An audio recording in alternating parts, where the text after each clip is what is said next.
Hey church, we are approaching the end of our 21 days of prayer and fasting, and I can't help but to wonder where your head's at today. Has this been an encouraging time for you as you've pressed into the Lord, seeking Him for some of those big questions that you've had for Him? Or has this time been challenging to you? Did you set out with the best of intentions only to feel like God hasn't shown up in the way that you thought that He should have? As we continue to approach Easter, I can't help but to remember and reflect on the radically upside down way that Jesus entered earth.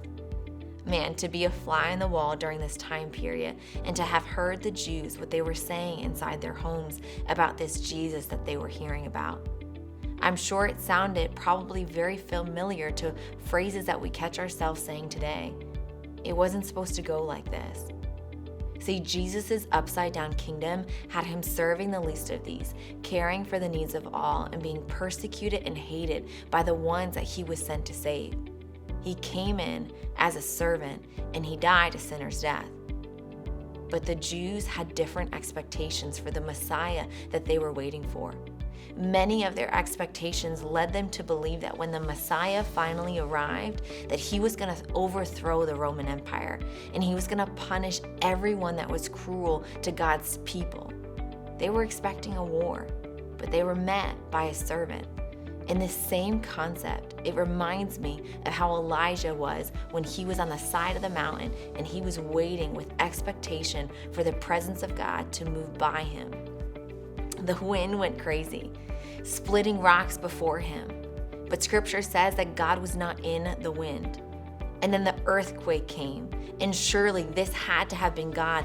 And the earth was crying out about Him. But God, He was not in the earthquake. And then fire came. That untamed flames touching and burning everything in its path. And its power was not easily contained. But God wasn't in the fire either. 1 Kings 19:12 says, after the earthquake came and a fire, but the Lord was not in the fire. And after the fire came a gentle whisper. And when Elijah heard it, he pulled his cloak over his face and he went out and he stood at the mouth of the cave. The Spirit of God didn't move in the power and the strength like he thought He would, but He chose to move through the tenderness and the gentleness of a simple whisper. And as we're continuing to seek God's face and during this time period, I'm curious for you that would maybe say that He isn't speaking to you. I wonder, could it have just been this whole time that He has been speaking? He has been moving. It just looks different than what you expected.